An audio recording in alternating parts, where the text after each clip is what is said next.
Hello guys, welcome to my YouTube channel PCB corner. तो हम GOC की series चला रहे हैं। जीओसी 1 के अपने लास्ट लेक्चर में हमने बात किए थे कि सर कैसे कैसे बॉन्ड का क्लीवेज होता है। हेटेरोटिक क्लीवेज क्या है, होमोलिटिक क्लीवेज क्या है। अगर कोई दो बंदे मतलब दो एटम अगर पावरफुल है तो अगर इलेक्ट्रॉन के शेयर की बात आएगी तो equal number of shared electron होते हैं, तो इसको बोलेंगे होमोलिटिक क्लीवेज। अगर एक पावरफुल निकल गया दूसरा कम पावरफुल निकल गया, मेरा यहां पावरफुल से मतलब है इलेक्ट्रोनेगेटिव, मोर इलेक्ट्रोनेगेटिव और लेस इलेक्ट्रोनेगेटिव, तो वहां पर कार्बोकैटायन और कार्बोनियन का फॉर्मेशन होता है नहीं है। जिसके बाद इलेक्ट्रॉन जाएंगे, जो पावरफुल होगा अपनी तरफ इलेक्ट्रॉन खींचेगा तो कार्बोनियन का फॉर्मेशन करेगा, जो कम पावरफुल होगा उसके पास प्लस चार्ज रहेगा तो कार्बोकैटायन का फॉर्मेशन करेगा। ठीक है ना। अब आप यहां देखिए, अब हम बात करते फिर हमने रिएजेंट की बात करते थे। सर रिएजेंट क्या होते हैं? रिएजेंट वो होते हैं जो सबस्ट्रेट के रिएक्टिव साइट पर अटैक करते हैं, चाहे वो इलेक्ट्रोफाइल हो चाहे न्यूक्लियोफाइल हो। ठीक, इलेक्ट्रोफाइल वो होते हैं जिसके पास पॉजिटिव चार्ज होता है, इनकम्प्लीट ऑक्टेट होता है, इलेक्ट्रोफाइल कहलाते हैं। वैलेंस शेल है, वैलेंस शेल इनकम्प्लीट है, वैलेंस शेल कंप्लीट है बट एक्सपेंडेड है। पोलर पाई बॉन्ड है, तो ये सब के सब आपके इलेक्ट्रोफाइल है। और वो इलेक्ट्रोफाइल जो है वो लिविस एसिड कहलाएंगे जिसके पास पॉजिटिव चार्ज है और इनकम्प्लीट ऑक्टेट है। फिर न्यूक्लियोफाइल की बात करते हैं, दे आर न्यूक्लियस लविंग, इसके बाद इलेक्ट्रॉन का अमाउंट ज्यादा होता है इसलिए लिविस बेस होते हैं, है नहीं है। और कोई न्यूट्रल कंपाउंड है उसके बाद लोन पेयर वो भी न्यूक्लियोफाइल कहलाएगा। फिर हमने एम्बिडेंट न्यूक्लियोफाइल कहलाएगा, इसे कहते हैं ऐसा न्यूक्लियोफाइल जिसमें दो साइड इलेक्ट्रॉन डोनेटिंग होते हैं, उसको एम्बिडेंट न्यूक्लियोफाइल बोलते हैं। फिर एम्बीफाइल था, सर ऐसा स्पीशीज जैसे NOCHO एंडियाइड ग्रुप है, वो आपका इलेक्ट्रोफाइल की तरह भी काम कर सकता है और न्यूक्लियोफाइल की तरह काम कर सकता है। अगर ऑक्सीजन बॉन्ड इलेक्ट्रॉन को अपनी तरफ खींचेगा तो O के ऊपर नेगेटिव और कार्बन के ऊपर प्लस चार्ज आएगा। अब थर्ड बात करते हैं हम रिएक्शन इंटरमीडिएट की। देखिए रिएक्शन इंटरमीडिएट का मतलब है जब बॉन्ड ब्रेकडाउन हुआ और प्रोडक्ट बनने के बीच में जो स्टेट होते हैं उसको बोलते हैं रिएक्शन इंटरमीडिएट। तो बहुत सारी चीजें बनती है यहाँ पे। फ्री रेडिकल बनेगा, कार्बोकैटायन बनेगा, कार्बोनियन बनता है, कार्बिन बनता है, नाइट्रीन बनता है। तो केमिकल काइनेटिक्स में आपने पढ़ा होगा कि मान लीजिए प्रोडक्ट रिएक्टेंट की एनर्जी है और ये प्रोडक्ट बन गया, कहीं ना कहीं एक ट्रांजिशन स्टेट ये है, रिएक्टेंट और प्रोडक्ट के बीच की जो स्टेट होती है ट्रांजिशन स्टेट कहते हैं, और एक ट्रांजिशन स्टेट ये रही। ट्रांजिशन का मतलब होता है इन बिटवीन, और दो ट्रांजिशन स्टेट के बीच की जो कंडीशन होगी, जो भी फॉर्म होगा, प्रोडक्ट फॉर्म होगा, इसको हम बोलेंगे इंटरमीडिएट। क्या बोलेंगे? इंटरमीडिएट। बहुत बड़ा रोल होता है यहां पर ऑर्गेनिक केमिस्ट्री में इंटरमीडिएट का। तो ये इंटरमीडिएट है। अब ये इंटरमीडिएट कार्बोकैटायन भी हो सकता है, कार्बोनियन हो सकता है, फ्री रेडिकल हो सकता है, नाइट्रीन हो सकता है, कार्बिन हो सकता है। ठीक है। तो मान लीजिए आपके पास एक कंपाउंड था जिसमें एक एल्काइल ग्रुप R1 है, दूसरा R2 है और तीसरा R3 है, और एक Z ग्रुप जुड़ा हुआ, कोई भी ग्रुप है, बल्कि ग्रुप मान लो, कोई सा ग्रुप मान लो। अगर मान लो इन दोनों की इलेक्ट्रोनेगेटिविटी सेम हुई, अगर बॉन्ड का क्लीवेज हुआ, तो हमने बताए थे आपको बॉन्ड जो है इक्वली शेयर होंगे, तो इस केस में फ्री रेडिकल का फॉर्मेशन होता है। ठीक है। और अगर इन दोनों में से कोई भी एक ज्यादा इलेक्ट्रोनेगेटिव है और दूसरा कम इलेक्ट्रोनेगेटिव है, तो ज्यादा वाला इलेक्ट्रोनेगेटिव, मान लीजिए Z इज मोर इलेक्ट्रोनेगेटिव, तो Z अपनी तरफ इलेक्ट्रॉन खींचेगा तो कार्बन लॉस हो जाएगा, इसके ऊपर प्लस चार्ज आएगा, और Z के ऊपर कैसे आ जाएगा? नेगेटिव चार्ज आएगा। अगर मान लीजिए कार्बन एक मोर इलेक्ट्रोनेगेटिव, तो कार्बन अपनी तरफ इलेक्ट्रॉन खींचेगा, अगर इलेक्ट्रॉन खींचेगा तो अपने ऊपर नेगेटिव चार्ज लेके आएगा, तो ये हो गया कार्बोएनाइन। कार्बन के ऊपर प्लस, कार्बन लॉस पर कार्बोकैटायन। चलिए अब हम बात करते हैं एक एक करके, सर इनके क्या हाइब्रिडाइजेशन है, क्या रिजल्ट क्या है, ऑक्टेट इनकम्प्लीट है, कंप्लीट है, इलेक्ट्रोफाइल की तरह व्यवहार करेगा, कैसे करेंगे। हम बात कर रहे हैं फ्री रेडिकल की स्टडी। पहला पॉइंट क्या है? होमोलिटिक फिजन का ये रिजल्ट है, किसी को दिक्कत? चलिए दूसरा sp2 हाइब्रिडाइजेशन, 3 सिग्मा बॉन्ड है यहाँ पे, एक सिग्मा ये रहा, दूसरा सिग्मा बॉन्ड, तीसरा sigma bond, there are 3 sigma bond. इसका मतलब एक s ऑर्बिटल और 2 p के ऑर्बिटल हाइब्रिडाइजेशन में पार्टिसिपेट करेंगे, हाइब्रिड ऑर्बिटल।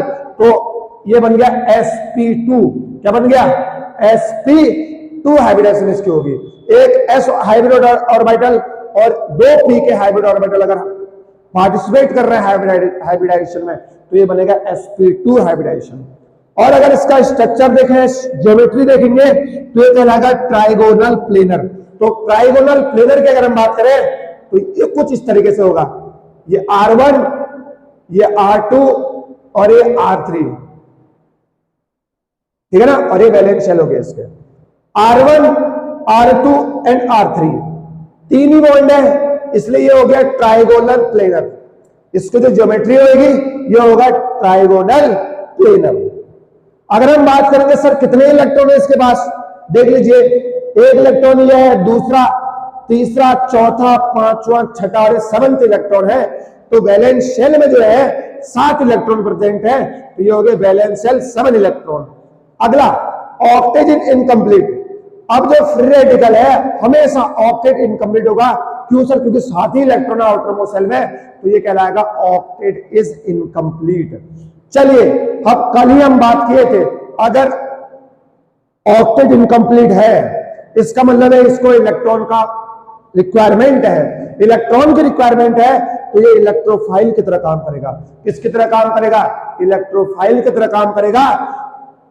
और अगर हम बात करेंगे पैरामैग्नेटिक बिहेवियर की, पैरामैग्नेटिक, अब आप एक चीज सुन लीजिए, एक इलेक्ट्रॉन जो फालतू ये यहां पर है, कहां पर है? इधर पे देखो, एक ही इलेक्ट्रॉन है। ये जो कार्बन का वैलेंस शेल है उसमें एक ही इलेक्ट्रॉन प्रेजेंट है, तो ये इसलिए कहलाएगा पैरामैग्नेटिक बिहेवियर। ऐसा मॉलिक्यूल, ऐसा स्पीसीज जिसके पास नंबर ऑफ अनपेयर्ड इलेक्ट्रॉन है, चाहे वो 1, 2 या 5 हो, वो कहलाएंगे आपके पैरामैग्नेटिक। अनपेयर्ड इलेक्ट्रॉन, तो आप क्या सारी चीजें क्लियर होगी। पहला होमोलिटिक क्लीवेज, दोनों सेम पावरफुल है। दूसरा sp2 hybridisation, because there are 3 sigma bond. Trigonal planar, ये है इसका स्ट्रक्चर, सब 120 डिग्री एंगल में आएंगे, सारे के सारे 120 डिग्री एंगल। अगला वैलेंस शेल में 7 इलेक्ट्रॉन है, 1, 2, 3, 4, 5, 6, 7, हर एक इलेक्ट्रॉन गिरा रहे हैं। अगला ऑक्टेट इनकम्प्लीट है because only 7 electron are there, 8 electron नहीं है। अगर ऑक्टेट इनकम्प्लीट है तो ये इलेक्ट्रोफाइल भी कहलाएगा। किसी को दिक्कत? अगर सर ये इलेक्ट्रोफाइल है तो इलेक्ट्रॉन को एक्सेप्ट करेगा। अगर बात करें पैरामैग्नेटिक की, because there is unpaired electron, इसलिए पैरामैग्नेटिक बिहेवियर भी शो करेगा फ्री रेडिकल। इनमें से कोई से पॉइंट निकाल के पेपर में आ सकते हैं। 11th के लिए भी इंपोर्टेंट है, 12th के लिए भी इंपोर्टेंट है, जेई मेन सबके एग्जाम के लिए इंपोर्टेंट है। अगली बात करें कार्बोकैटायन की। कार्बोकैटायन का फॉर्मेशन कब होगा? जब जेड ज्यादा पावरफुल होगा। अगर जेड पावरफुल है तो कार्बन के ऊपर कौन सा आ जाएगा? प्लस। कौन सा आएगा? प्लस से आ जाएगा। अब आप यहां देखिए, अगर जेड ज्यादा पावरफुल है तो क्या हम कह सकते हैं जेड ने इलेक्ट्रॉन ले लिया? अगर जेड ने इलेक्ट्रॉन ले लिया कार्बन लॉस में, तो ये कहलाएगा फ्री हेट्रोलिटिक फिजन। कौन सा फिजन? Heterolytic fission. किसी को दिक्कत? चलिए अगला, अगर हम हाइब्रिडाइजेशन की बात करेंगे, यहां कितने सिग्मा बॉन्ड? 3, एक सिग्मा, दूसरा सिग्मा, तीसरा sigma, 3 sigma bond, 3 hybrid orbital participate करेंगे बॉन्ड फॉर्मेशन में, एक एस के और 2 पी के, तो ये हो गया sp2 हाइब्रिडाइजेशन। कौन सा हाइब्रिडाइजेशन? sp2। अगर हम बात करेंगे ज्योमेट्री की, सेम ट्राइगोनल प्लेनर, ये रहा R1, R2, R3, ये इसके बैकएंड ऑर्बिटल है नहीं है? तो ट्राइगोनल प्लेनर इसकी ज्योमेट्री है। अगर हम बात करेंगे वैलेंस शेल में कितने इलेक्ट्रॉन है, देख लीजिए, एक इलेक्ट्रॉन ये है, 2, 3, 4, 5, 6, there are only 6 electron, loss में 6 इलेक्ट्रॉन है वैलेंस शेल में। तो अगर 6 इलेक्ट्रॉन है तो वहां पर ऑक्टेट भी कैसा होगा? इनकम्प्लीट होगा। तो हम कह सकते हैं ऑक्टेट इनकम्प्लीट है। अब आप मुझे बताइए, अगर ऑक्टेट इनकम्प्लीट है तो क्या है इलेक्ट्रोफाइल की तरह काम करेगा? बिल्कुल करेगा। किसकी तरह काम करेगा? यह इलेक्ट्रोफाइल की तरह काम करेगा। अगर इनकम्प्लीट ऑक्टेट है तो इलेक्ट्रोफाइल की तरह काम करेगा। किसको दिक्कत? अगर इलेक्ट्रोफाइल की तरह काम करेगा, अगर इनकम्प्लीट ऑक्टेट है, उसमें पॉजिटिव चार्ज है, तो लिविस एसिड भी होगा। क्या होगा? Lewis acid. ठीक, अब आप मुझे बताइए, ये 2 इलेक्ट्रॉन पेयर में है, ये 2 इलेक्ट्रॉन पेयर में है और ये 2 इलेक्ट्रॉन पेयर में है। इसका मतलब 6 इलेक्ट्रॉन है, लेकिन 6 के 6 पेयर्ड इलेक्ट्रॉन है। तो अगर पेयर्ड इलेक्ट्रॉन है तो कहलाएगा मॉलिक्यूल, कहलाएगा डायामैग्नेटिक। क्या कहलाएगा? डायामैग्नेटिक। समझ में आया? हर वर्ड को, हर चीज को एक्सप्लेन किया जा रहा है, ठीक है ना। तो हेटेरोटिक क्लीवेज जब कोई पावरफुल होगा, sp2 hybridisation 3 sigma bond, trigonal filler, ये रहा स्ट्रक्चर 120 डिग्री एंगल है, ये पहले वैकेंट ऑर्बिटल हो गए। वैलेंस शेल में 6 इलेक्ट्रॉन है, ऑक्टेट इनकम्प्लीट है इसलिए इलेक्ट्रोफाइल होगा। 6 के 6 इलेक्ट्रॉन आपस में पेयर है तो कहलाएगा डायामैग्नेटिक। और क्योंकि ऑक्टेट भी इनकम्प्लीट है, पॉजिटिव चार्ज भी है, तो कहलाएगा लेविस एसिड। क्या कहलाएगा? Lewis acid. दिक्कत किसी को इलेक्ट्रोफाइल में? देखो बहुत इंपोर्टेंट, सॉरी कार्बोकैटायन में बहुत इंपोर्टेंट रोल है पूरी केमिस्ट्री में। कार्बोकैटायन, कार्बोनाइन, ये इनका है नहीं है, बहुत ज्यादा इंपोर्टेंट है, बहुत ज्यादा इंपोर्टेंट है। अब हम बात करेंगे कार्बोएनाइन के, कार्बोएनाइन के। हमने क्या बोला? अगर मान लीजिए कार्बन पावरफुल है, अगर जेड से ज्यादा कार्बन पावरफुल है तो क्या होगा? कार्बन अपनी तरफ इलेक्ट्रॉन लेगा। चलिए इसने इलेक्ट्रॉन ले लिया, इसने एक इलेक्ट्रॉन ले लिया, अगर कार्बन ने एक इलेक्ट्रॉन ले लिया, अब आप मुझे बताइए कार्बन का इलेक्ट्रॉन जो थे, ऑक्टेट कंप्लीट था, उसने एक और इलेक्ट्रॉन ले लिया यहां पे, ठीक। तो हेटेरोटिक क्लीवेज, क्योंकि कार्बन सबके सब इलेक्ट्रॉन ले रहा है सामने वाले से, sp3 हाइब्रिडाइजेशन। अब कैसे? इधर देखिए 1 2 3 4 5 6, एक कार्बन के पास था पहले से ही और एक नेगेटिव चार्ज ले लिया, है नहीं? कार्बन में 4 इलेक्ट्रॉन और एक नेगेटिव चार्ज ले लिया है, तो इसका मतलब क्या हो गया? 8 इलेक्ट्रॉन हो गए, तो इसका कहलाएगा ऑक्टेट इनकम्प्लीट है। ऑक्टेट क्या है इसका? ऑक्टेट कंप्लीट है, तो कहेंगे sp3 हाइब्रिडाइजेशन। अच्छा sp3 कैसे बोल दिया? मान लीजिए r1 r2 r3, देखिए एक लोन पेयर है, यहां पे एक लोन पेयर है, lone pair of electron. Lone pair भी जो है, लोन पेयर भी हाइब्रिड ऑर्बिटल हाइब्रिडाइजेशन में पार्टिसिपेट करेगा। तो 1 2 3 और एक लोन पेयर, तो टोटल 4 हाइब्रिड ऑर्बिटल हो गए। अगर टोटल 4 हाइब्रिड ऑर्बिटल है तो इसका मतलब एक s का और 3 p के पार्टिसिपेट करेंगे, तो ये बन गया sp3 हाइब्रिडाइजेशन। अगर sp3 हाइब्रिडाइजेशन है, ऑक्टेट कंप्लीट है, तो हम कहेंगे ये डायामैग्नेटिक है, सारे इलेक्ट्रॉन पेयर्ड है, डायामैग्नेटिक है। अगर इसके पास अमाउंट ऑफ इलेक्ट्रॉन ज्यादा है तो हम क्या कहेंगे? सर ये लेविस बेस है। क्या है? लेविस बेस है, नेगेटिव चार्ज लेकर अपने आप पे।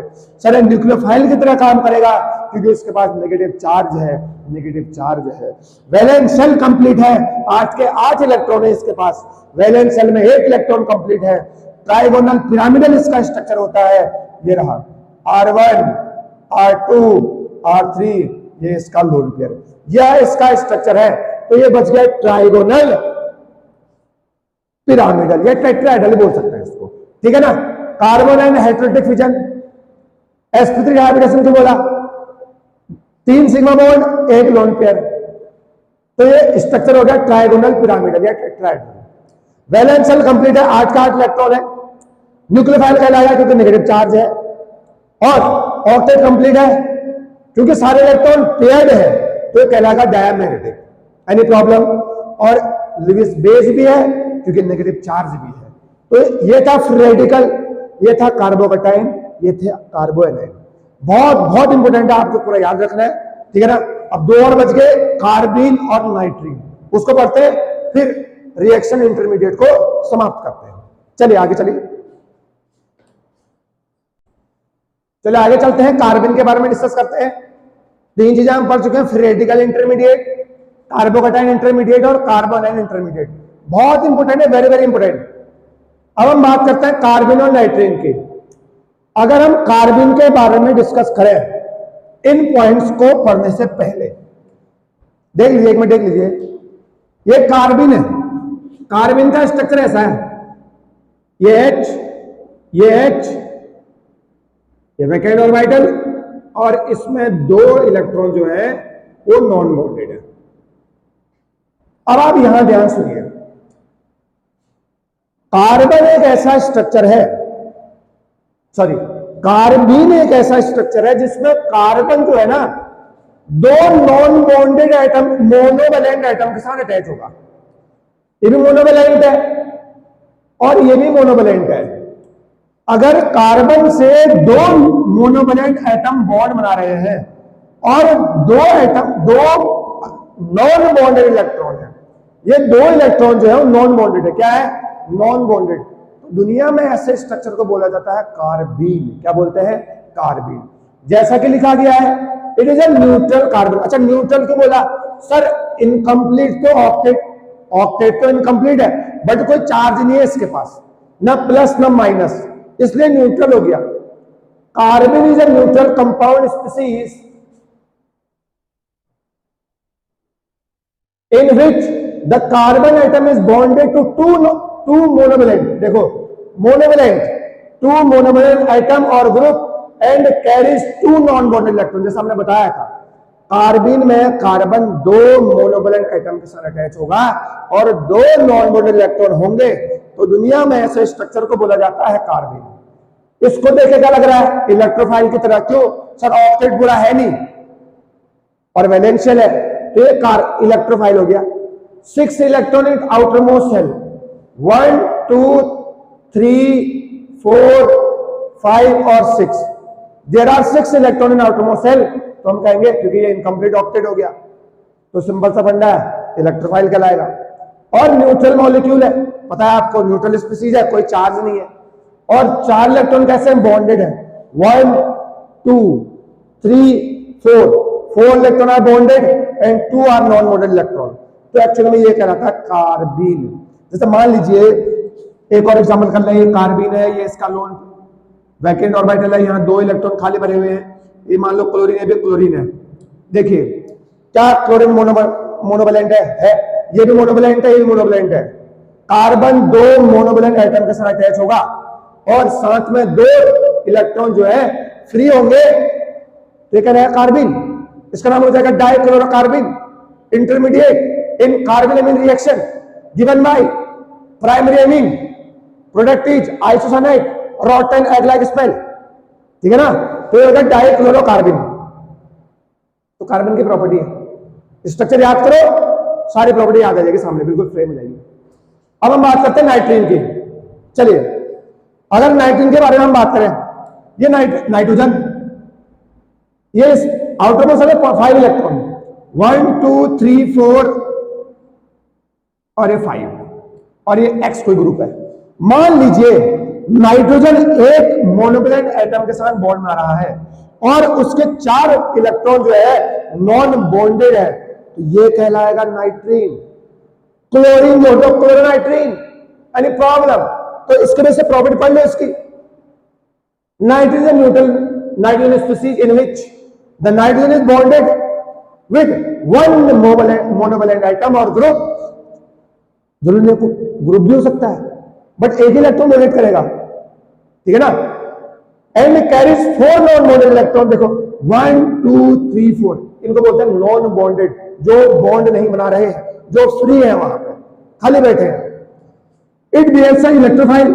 सर अभी भी देखो 1 2 3 4 5 6, only 6 electron, 6 electron species in outer most shell. 8 है नहीं, ऑक्टेट पूरा है नहीं, इनकम्प्लीट है ऑक्टेट। इलेक्ट्रोफाइल की तरह काम ये भी करेगा, यह भी इलेक्ट्रोफाइल की तरह करेगा, इसको भी इलेक्ट्रॉन चाहिए। अगला न्यूट्रल मॉलिक्यूल है, न्यूट्रल स्पीसीज है। क्यों सर? कोई चार्ज नहीं है इसके पास, और 2 electrons are bonded and 4 electrons are non bonded. ठीक, तो ये कहलाएगा आपका नाइट्रीन।